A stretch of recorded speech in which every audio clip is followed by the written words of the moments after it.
How to delete your Netflix watch history.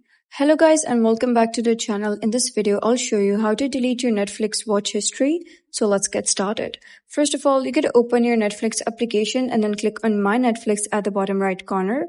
Then you gotta click on your profile at the top left corner and click on Account because you can only delete watch history if you're on the browser. So once you're on the browser, you're going to scroll down to the bottom of the screen and you'll be able to see profile section, and right within it, you'll be able to see privacy and data settings. So once you click on that, you'll be able to see viewing activity on the second number. So click on that and you'll be able to see all of the activity. So if you wish to delete all of the activities, you're going to simply click on Hide All button. If you wish to delete a specific activity, you'll be able to see a discard button right next to every episode. And once you click on that, it says Hide from Viewing History. So simply press that button.